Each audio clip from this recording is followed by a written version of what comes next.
ओम शांति। आज प्यारे मीठे बाबा की मुरली मंथन की डेट है 13 दिसंबर 2024। तो आज मीठे बाबा अपने बच्चों से कह रहे हैं, अपने लक्ष्य और लक्ष्यदाता बाबा को याद करो तो दैवी गुण आ जाएंगे। किसी को दुख देना, ग्लानि करना, यह सब आसुरी लक्षण है। तो अपने लक्ष्य और लक्ष्यदाता ईश्वर को याद करें तो दैवी गुण आ जाएंगे। किसी को दुख देना, ग्लानि करना, यह सब आसुरी लक्षण है। प्रश्न है, बाबा का तुम बच्चों से बहुत प्यार है, उनकी निशानी क्या है? बाबा का हम बच्चों से बहुत प्यार है तो कैसे हम पता करेंगे? निशानी तो कुछ होगी ना। तो उत्तर है, बाबा की जो मीठी मीठी शिक्षाएं मिलती है, यह शिक्षाएं देना ही उनके ऊंचे प्यार की निशानी है। बाबा की पहली शिक्षा है, मीठे बच्चे, श्रीमत के बगैर कोई उल्टा सुल्टा काम नहीं करना। तुम स्टूडेंट हो, तुम्हें अपने हाथ में कभी भी लॉ नहीं उठाना है। तुम अपने मुख से सदैव रत्न निकालो, पत्थर नहीं। सुना?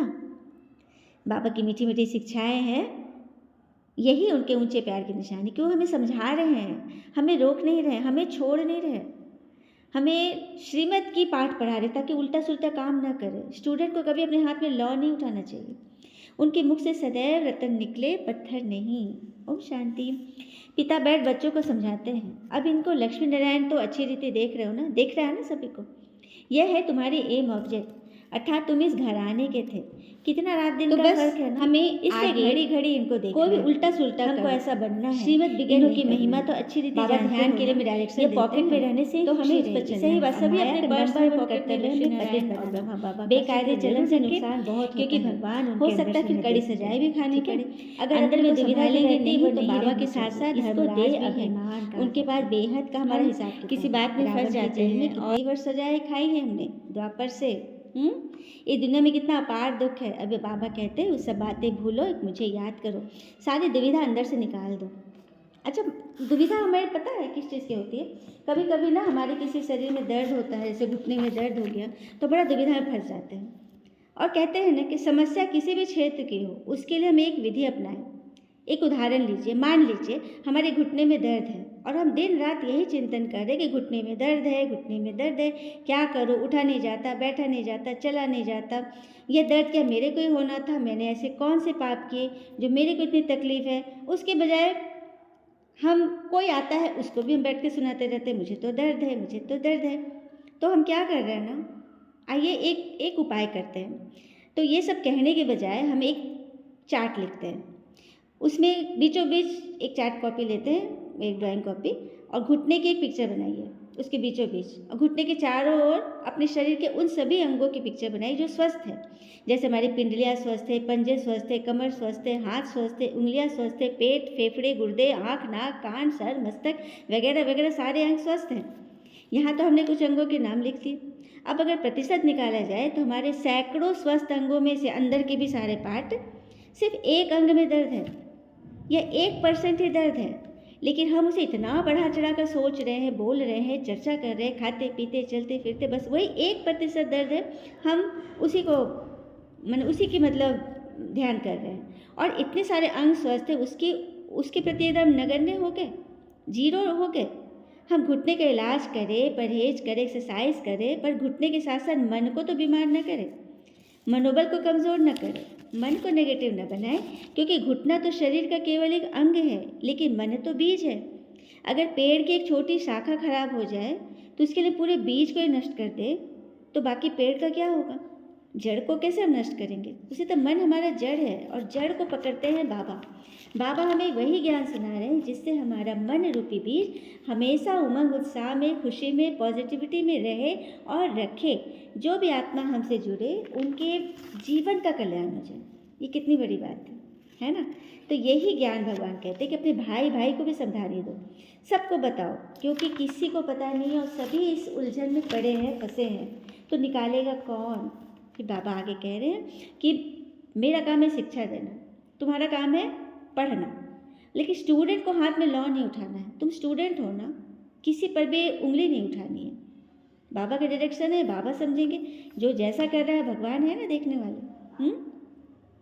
तो बस तुम अपना काम करते रहो, ठीक है? फिर बाबा कहते हैं यहाँ तो बहुतों में पूरा ज्ञान ही नहीं है, तो मुरली पढ़ते सुनते भी नहीं है रेगुलर, मिस भी कर देते तो जैसे आदत पड़ जाती है। संग है माया की मुरीदों का, शिव बाबा के मुरीद थोड़े हैं, मुरीद मतलब शिष्य। शिव बाबा के मुरीद होते तो कभी मिस नहीं करते, बाकी सभी है माया के मुरीद। तुम शिव बाबा के मुरीद बनते हो तो माया सहन नहीं कर सकती, इसलिए बहुत संभाल करनी है। छी गंदे मनुष्यों के संग से अपनी संभाल करनी है। हंस और बगुले हैं ना, दोनों की सूरत एक जैसी है, रंग रूप एक जैसा है, लेकिन सागर किनारे हंस चुनेगा मोती पत्थर और कौवा चुनेंगे, बगुला चुनेंगे कंकड़ पत्थर, मच्छी। तो बस समझना है अपने आप को, ठीक है। तो उनका काम ही है, हाँ, कंकड़ पत्थर चुनना बगुले का, और सारा दिन कोई ना कोई की निंदा करना, परचिंतन करना, इनको कोई दैवी गुण नहीं बन देता। देवता ऐसा काम नहीं करते हैं। बाबा कहते हैं बाबा और वर्षे को याद करो, फिर भी निंदा करते रहते हैं। निंदा तो फिर जन्म जन्मांतर कंकड़ चोली दामन का साथ हो गया। दुविधा अंदर रहती है, ये भी अंदर मारा मारी, मुफ्त अपना घाटा डालते हैं। इसीलिए बाबा कहते हैं कि जो जैसा कर रहा है उसका सहायक मैं हूँ, मैं देखने वाला हूँ। तुम्हें तो बस श्रीमत पे चलना है। मनुष्य मत तो तुम्हें गंदा ही बना देगी। एक दो की ग्लानी करोगे, अब ग्लानी करना यह है माया का भूत, यह है ही पतित दुनिया। तुम समझते हो हम अभी पतित से पावन बन रहे हैं, तो ये बड़ी खराबियां हैं। समझाया जाता है ना, आज से अपना कान पकड़ना चाहिए कि अब से हम ऐसा कर्म नहीं करेंगे। लगता है कोई बच्चे ने ऐसा किया है, इसीलिए बाबा उनसे कान पकड़वा रहे हैं। कुछ भी अगर देखते हो तो बाबा को रिपोर्ट करनी चाहिए। तुम्हारा क्या जाता है, तुम एक दो की गिलानी क्यों करते हो? बाबा सुनते हैं ना सब कुछ। हम्म बाबा ने कानों आंखों का लोन लिया देखने के लिए, सब देख रहे हैं। किसी को भी बख्शा नहीं जाएगा, कर्म किसी को नहीं छोड़ेगा, ठीक है। तो तुम बच्चे जो बाबा को जानते हो, सुधरो, अपनी सारी डिग्री संभालो, नहीं तो अपना ही पद गवाते हो। श्रीमत पर नहीं चलते जैसे छोरे हो, छोटे बच्चे। समझ रहे हैं? परंतु बाबा कहते हैं, बाबा देखते हैं तो कहेंगे ना इनकी क्या बुरी गति होगी, यह तो टांगर अक के फूल है। जब ऐसा सब मना करने पर भी बच्चे कर लेते हैं तो बाबा क्या कहेंगे कि लगता है ये टांगर है, अक का फूल है, जिसको कोई भी पसंद नहीं करता, तो सुधरना चाहिए ना, नहीं तो पद भ्रष्ट हो जाएगा, जन्म जन्मांतर के लिए घाटा पड़ जाएगा। परंतु देह अभिमानियों की बुद्धि में बैठता ही नहीं है। आत्म अभिमानी ही बाबा से लब कर सकते हैं। बलिहार जाना कोई मासी का घर नहीं है। बड़े बड़े आदमी बलिहार तो जा न सके, वह बलिहार जाने का अर्थ भी नहीं समझते हैं। हृदय विदीर्ण हो जाता है। विदीर्ण अर्थात कलेजा कट जाता है, समय देने में, धन देने में, हाँ, और उनकी माताओं से बात सुनने में एकदम हृदय विदीर्ण होता है। मतलब एकदम बंधन से भरे पड़े हैं, अपने मन का ही बंधन है, उसी में बस घुसे हुए हैं। हाँ? शिव बाबा को अपना बनाया है, अडॉप्ट करते हैं ना, ये हमारा पिता टीचर सदगुरु है। हम उनको अपना बनाते हैं, उनकी पूरी मिल्कियत लेने। जो बच्चे बन गए वह घर आने में जरूर आ जाएंगे चतुर्थ स्वर्ग में, परंतु पद मिलेगा आपके पढ़ाई पर, ठीक है, पद मिलेगा आपकी पढ़ाई पर, नहीं तो फिर बाबा क्या करेंगे? हम्म बाबा ऐसे तो कहते नहीं कि मम्मा को याद करो, वो मेरे रस को याद करो, कभी नहीं बाबा कहे हैं। हाँ? बाबा तो कहते माँ में कम याद करो, शिव बाबा कभी नहीं कहते मेरे रस को था ब्रह्मा को याद करो, कभी नहीं कहते। बस कहते मुझे याद करो, क्योंकि बाबा है निराकार, इसलिए बाबा कहते हैं। वो भी देहधारी होते हैं, बाबा उनको ही बोलते हैं, मुझे भी मत याद करो। जितना जितना बीज रूपे मुझे याद करोगे, मुझ बीज को, तो तुम्हारी क्या होगी? उन्नति होगी, तुम्हारे विकर्ण विनाश होंगे और आगे का सत्कर्म जमा होगा। इसलिए पिता के डायरेक्शन पे चलो। मोहजित राजा की कथा है ना, मोहजित राजा की कथा है, आइए सुनते हैं। एक राज्य था जिसके बारे में ये चर्चा थी कि वहां सारे ही मोहजित है। मोहजित था, किसी बात का दर्द नहीं, चिंता नहीं, परेशानी नहीं, दुख नहीं, कुछ नहीं, एकदम मोहजित।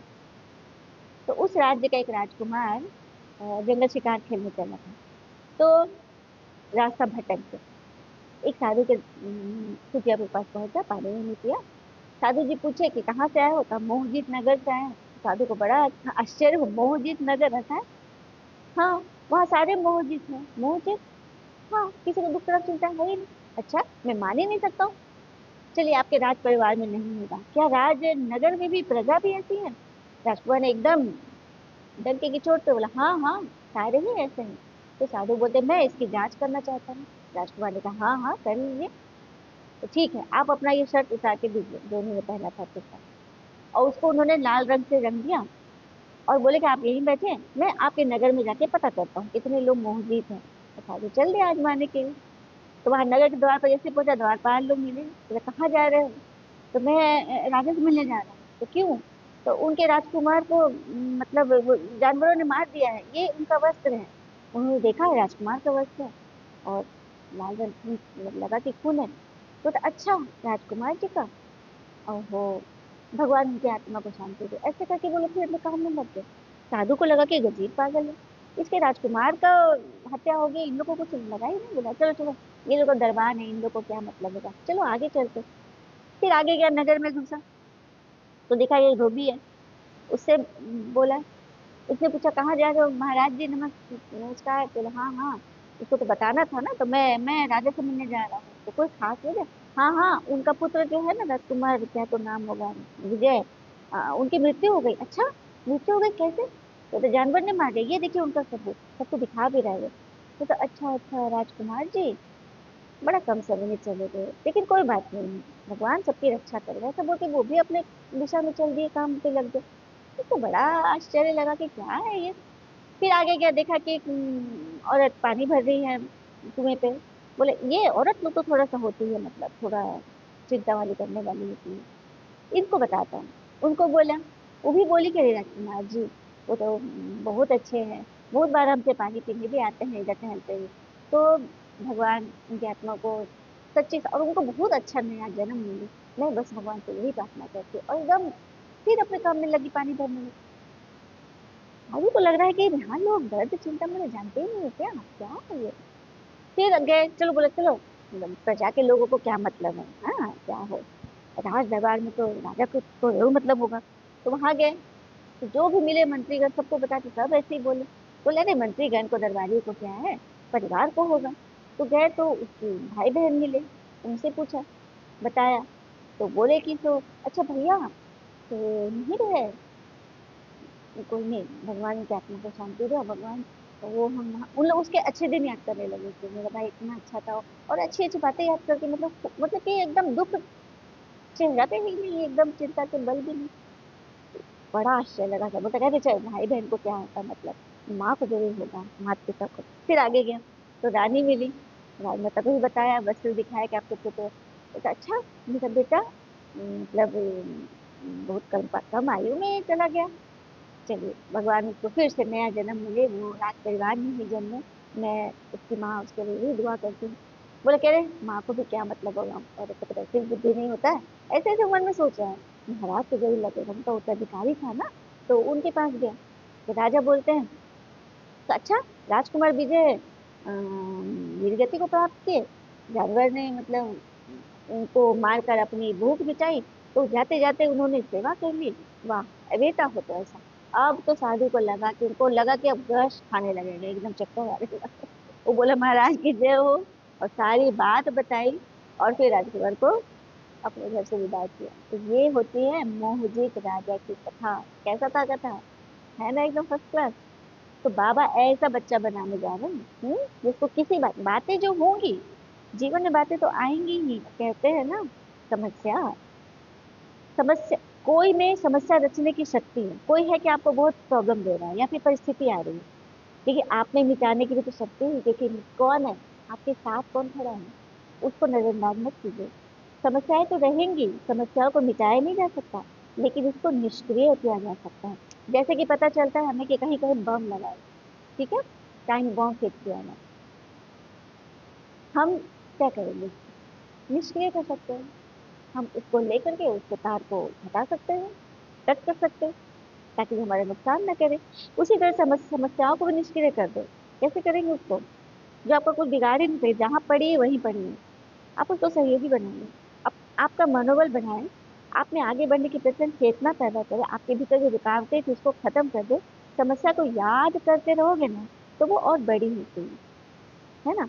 समस्या के बहाव में मत बह जाओ, बल्कि क्या करना है, आप अपनी दिशा रचो, उस समस्या में डूब मत जाओ। संसार समस्या रचेगी, लेकिन आप छलांग लगाकर उस पार हो जाओ, इसी में आपकी महिमा है। समस्या आई है तो जाएगी जरूर। दुनिया का कोई भी ताला ऐसे नहीं बना है जिसकी चाबी नहीं, ठीक है। अगर कोई समस्या रच रहा है, तो उसमें रचना की यदि शक्ति है, बुराई में शक्ति है, तो आप में अच्छाई की शक्ति है, क्योंकि आपके सर पर भगवान खड़े हैं। चल उन पर तो निश्चय करो, उनकी बात तो समझो, उनके लिए तो कोई नेगेटिव मन में ना लाओ। मन न फंसे। ये चेक करते हैं बाबा। तो बच्चा कहते हैं ना, जब बच्चा पहले नंबर का जो बच्चा है ना, वो पिता की मिल्कियत का पूरा मालिक बन जाता है। बच्चा तो फुल मालिक बन जाता है। स्त्री भले हाफ पार्टनर होती है, लेकिन बच्चा वारिस होता है। स्त्री सिर्फ नॉमिनी होगी, लेकिन बच्चा वारिस होता है। तो बनो भगवान के वारिस बच्चे, फुल मालिक बनेंगे तो बाबा भी आपको अपना सब कुछ दे देंगे, सब कुछ दे देंगे। और बाबा का पाठ तो बिल्कुल ही सीधा है कि छाड़ेंगे सन्यासी आदि जागेंगे, कहेंगे कि ज्ञान तो इन बीके में ही है। और सही बात है, आज संत समागम जो हो रहा है ओआरसी दिल्ली या मधुबन माउंट आबू में, उसमें एक साधु ने कितनी अच्छी बात बोला था ना, आबू के बाबू के काबू में आ जाओ। आबू के बाबू के काबू में आ जाओ। तो आबू के जो बाबा है शिव बाबा, उनके लय में बहो, कल्याण है। तो जो भी ज्ञान है इन बीके में, क्योंकि साधु संतों ने पवित्रता पे कभी बात नहीं करी, क्योंकि उनमें दम ही नहीं कि किसी को पवित्र बना दे। लेकिन परमात्मा पवित्रता के सिवाय कोई बात ही नहीं करते। फिर पवित्रता और पवित्र धारण करने वाले ही बच्चे यहाँ आएंगे, क्योंकि भगवान को भीड़ के दरबार नहीं है। दुनिया में होता है इलेक्शन, लेकिन यहाँ होता है ब्रह्म कुमारी में सिलेक्शन। दैविक कुल के बच्चों का सिलेक्शन। ठीक है, भगवान देख रहे हैं सबको। हम्म, तो खबरदार रहो, गफलत करने का समय अब नहीं है। अपने को सुधारो, अंत घड़ी आने में देरी नहीं है। हम तो कहते हैं हर घड़ी अंतिम घड़ी है। अच्छा, मीठे मीठे सिके दे बच्चे कहते भगवान के नमस्ते, हम बच्चों को भी कह रहे माँ बाप को नमस्ते। धारणा के लिए मुख्य सार पहले पर, कोई भी बेकायदे श्रीमत के विरुद्ध चलन नहीं चाहिए। स्वयं को स्वयं ही सुधारना है। खींची गंदी बातों से, गंदे मनुष्यों से अपने संभाल करें, जो व्यर्थ निंदा करते हैं, व्यर्थ बातें करते हैं, जो फालतू के विरह करके टाइम वेस्ट करते हैं, समय को नष्ट करते हैं, अपनी अवस्था डगमग कर ला देते हैं, वैसे मनुष्यों से अपने संभाल करें। दूसरी तरफ बंधन मुक्त है तो पूरा पूरा बलिहार रहे। बंधन मुक्त बनना है, कोई नहीं चाहता है कि हम बंधन से बंधे रहें। कोई नहीं चाहता मेरे में हथकड़ी बेड़ी सिकड़ी लगी रही कि हम चल भी नहीं पाए, श्वास भी नहीं लेता। सभी चाहते हैं बंधन मुक्त बनना। तो पूरा पूरा बलिहार जाओ। भगवान हमसे क्या बलि चाह रहे हैं? कोई जानवरों की बलि नहीं चाह रहे। पता है पशुओं की बलि क्यों देते हैं? क्योंकि ईश्वर ने कहा था मुझे मैं की बलि चाहिए। मैं अर्थात मैंपन, अपना अहंकार के मैं को छोड़, हम जो हूँ राइट फाइट वही सही है। हम्म, बलि दे दो। भगवान है राइट। भगवान आपको खुद से बोलना नहीं है। ठीक है, आपने खुद से बोला ये मैं करना, तो उसको बलिहार दे दो। तो मैं पर की बलिहारी हम नहीं दिए, तो हमने क्या किया, मैं जो जानवर बोलता है ना, भैंसा और गाय और ये क्या बकरी, हम उसको चढ़ा देते हैं कि मैं पर की बलि चढ़ा दी। क्या क्या कमाल बुद्धि पाई है ना मनुष्य ने। हम्म, तो बस किसी की निंदा या प्रतिचिंतन नहीं करना है, गंदे खराब ख्यालों से स्वयं को मुक्त रखना है। वरदान है, समर्थ स्थिति का स्विच ऑन कर व्यर्थ के अंधकार को समाप्त करने वाले अव्यक्त फरिश्ता भव। समर्थ स्थिति का स्विच ऑन करिए, व्यर्थ के अंधकार को समाप्त करने वाले अव्यक्त फरिश्ता भव। समर्थ स्थिति अर्थात कैपेबल सिचुएशन, अपनी सिचुएशन को अपने अंडर कंट्रोल रखिए। और व्यर्थ का जो अंधकार है ना, क्यों क्या कैसे ऐसे वैसे, उसको समाप्त करिए तो बन जाएंगे अव्यक्त फरिश्ता अर्थात हवा बन जाएंगे। जैसे हवा बहती है ना लेकिन दिखाई तो नहीं देती, उसी तरह से हम हैं। हमारे गुणों की चर्चा कोई दूसरा करे, हम खुद ना करें। खुद किए फंसे। ठीक है, जैसे स्कूल लाइट का स्विच ऑन करने से अंधकार समाप्त हो जाता है ना, ऐसे समझ स्थिति का स्विच है पॉजिटिव बातें, जो वैसे के अंधकार को समाप्त कर देता है। एक एक वैसे संकल्प को समाप्त करने की मेहनत से आप छूट जाओगे। एक एक संकल्प को समाप्त करें, अरे करना ही नहीं है, उस रास्ते जाना ही नहीं है जिधर व्यर्थ संकल्प है। हमें पता है सामने वाले आदमी व्यर्थ ही बोलेगा, वो हमारे बारे में व्यर्थ ही बोलेगा, सोचेगा, हमें सुनना ही नहीं है। मना कर देना कि मुझे मत सुना, मुझे नहीं सुना। व्यर्थ का अपना कचरा, उनका कचरा अपने मन में क्यों डालूं? इतनी तो बुद्धिमानी होनी चाहिए ना। और जब स्थिति समर्थ होगी तो महादानी वरदानी बन जाएंगे, क्योंकि दाता का अर्थ ही है जो सदा समर्थ है और सदा भरपूर है। समर्थ ही दे सकता है, जहाँ समर्थ है वहाँ व्यर्थ खत्म हो जाता है। अगर व्यर्थ में हम फिर भी सेकंड सेकंड जा रहे हैं, मतलब कि हमें अपने ऊपर पूरा भरोसा नहीं है, बाबा पे भरोसा नहीं है, ड्रामा पे भरोसा नहीं है, जो हम व्यर्थ में चले गए। तो यही अव्यक्त फरिश्तों का श्रेष्ठ कार्य है कि व्यर्थ समाप्त, जीवन से समाप्त। डिक्शनरी में व्यर्थ नाम का चीज ना हो। स्लोगन, सत्यता के आधार से सर्व आत्माओं के दिल की दुआएं प्राप्त करने वाले ही भाग्यवान आत्मा है। सत्यता के आधार से, और सत्यता हमेशा चाशनी में, सभ्यता की चाशनी में लपेट कर ही बोलना है, कड़ाकड़ी नहीं, नहीं तो नहीं निकलेगा। ठीक है। और यहाँ पे कोई लौकिक बनना अलौकिक है, शरीर नहीं है, आत्मा का रूप। आत्मा तो अलौकिक है जो दिख नहीं रही है, आप भी मत दिखना। तो सत्यता के आधार से सर्व आत्माओं के जब दिल की दुआएं प्राप्त करते हो, उसी को कहते हैं भाग्यवान आत्मा, भगवान से भरपूर होकर दान करने वाले आत्मा। अच्छा, सभी भाग्यवान आत्माओं को दिल से बहुत बहुत बहुत शुक्रिया व उनके लिए शुभकामनाएं हैं कि वे सदा मस्त रहे, स्वस्थ रहे, प्रसन्न रहे, भरपूर रहे, उनके पास समस्त रहे। ओम शांति। शुक्रिया बाबा, शुक्रिया बच्चे।